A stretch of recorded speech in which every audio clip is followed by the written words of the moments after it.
തിരുവനന്തപുരത്തേക്ക് പോവുകയാണ്. അവിടെ നിന്ന് സലീം മാലിക് ചേരുന്നുണ്ട്. സലീം, തിരുവനന്തപുരത്തും അട്ടിമറികളും ട്വിസ്റ്റുകളും ഒക്കെയുമുണ്ട്. അതിൽ പ്രധാനപ്പെട്ടത് ഈ SDPI പിന്തുണയോടുകൂടി പാങ്ങോട്ട് UDF ആ ഭരണം നിലനിർത്താൻ തന്നെയാണോ തീരുമാനിച്ചിരിക്കുന്നത്? അതോടൊപ്പം നാവായിക്കുളം അവിടെ എന്താണ് സംഭവിച്ചത്? തിരുവനന്തപുരം ജില്ലയിൽ പല ഗ്രാമപഞ്ചായത്തുകളിലും ആ നിലയിലുള്ള ട്വിസ്റ്റുകളും അട്ടിമറികളും സംഭവിച്ചു. പലയിടങ്ങളിലും നറുക്കെടുപ്പിലൂടെ ഭരണം പിടിക്കുന്ന സ്ഥിതിയുണ്ടായി. ഒപ്പം LDF വിമതനെ ഒപ്പം കൂട്ടി UDFും UDF വിമതനെ ഒപ്പം കൂട്ടി LDFും ഭരണം പിടിക്കുന്നതുൾപ്പെടെയുള്ള സാഹചര്യങ്ങൾ തിരുവനന്തപുരം ജില്ലയിലുണ്ടായിരുന്നു. അതിൽ ഏറ്റവും പ്രധാനപ്പെട്ട ട്വിസ്റ്റ് നടന്നത് നാവായിക്കുളം പഞ്ചായത്തിൽ തന്നെയാണ്. നാവായിക്കുളം പഞ്ചായത്തിൽ ഇരട്ടി ഭൂരിപക്ഷം ഉണ്ടായിട്ട് പോലും UDFന് അധികാരം കൈവിടുന്നു എന്നുള്ളതാണത്. UDF കേന്ദ്രങ്ങളെ തന്നെ ഞെട്ടിച്ചിരിക്കുകയാണ്. 24 സീറ്റുള്ള നാവായിക്കുളം പഞ്ചായത്തിൽ 12 സീറ്റിലും UDF ആയിരുന്നു ജയിച്ചത്. 6 വീതം സീറ്റിൽ LDFും BJPയും വിജയിച്ചു. പക്ഷേ അവിടുത്തെ ഗ്രൂപ്പ് തർക്കത്തെ തുടർന്ന് UDFിൽ നിന്ന് തന്നെ വിജയിച്ച ആസിഫ് കടയിലിനെ പഞ്ചായത്ത് പ്രസിഡന്റാക്കിക്കൊണ്ട് LDF പിന്തുണയോടുകൂടി പഞ്ചായത്ത് പ്രസിഡന്റാകുന്ന കാഴ്ചയാണ് കണ്ടത്.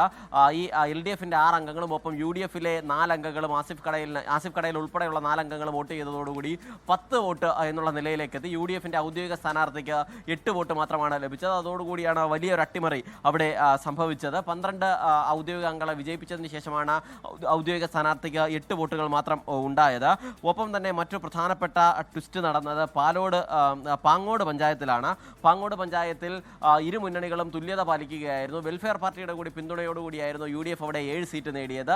LDFും 7 സീറ്റ് നേടിയിരുന്നു. അതിനിടയിലാണ് SDPI കൂടി UDFിനെ പിന്തുണച്ചത്. അതോടുകൂടി നറുക്കെടുപ്പില്ലാതെ തന്നെ UDFന് അവിടെ പ്രസിഡന്റ് സ്ഥാനം എത്തുന്ന സാഹചര്യമുണ്ടായി. ഈ UDFിലെ S ഗീത പ്രസിഡന്റ് ആവുകയായിരുന്നു അവിടെ.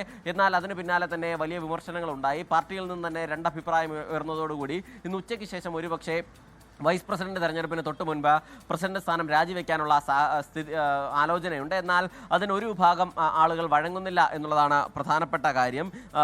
KPCCയുടെ നിർദ്ദേശം SDPI പിന്തുണയുണ്ടെങ്കിൽ അപ്പോൾ തന്നെ രാജിവെക്കണമെന്ന നിർദ്ദേശം ഇവിടെ നടപ്പിലാക്കപ്പെട്ടിട്ടില്ല. ഒപ്പം തന്നെ മറ്റു പല പഞ്ചായത്തുകളിലെ പ്രധാനപ്പെട്ട ചില പഞ്ചായത്തുകൾ, അത് ഒന്ന് പള്ളിക്കൽ പഞ്ചായത്തിലാണ്. പള്ളിക്കൽ പഞ്ചായത്തിൽ സ്വതന്ത്രനെ LDF വിമതനായ M സദീവനെ പ്രസിഡന്റ് ആക്കിക്കൊണ്ടാണ് UDF അവിടെ അധികാരം പിടിച്ചത്.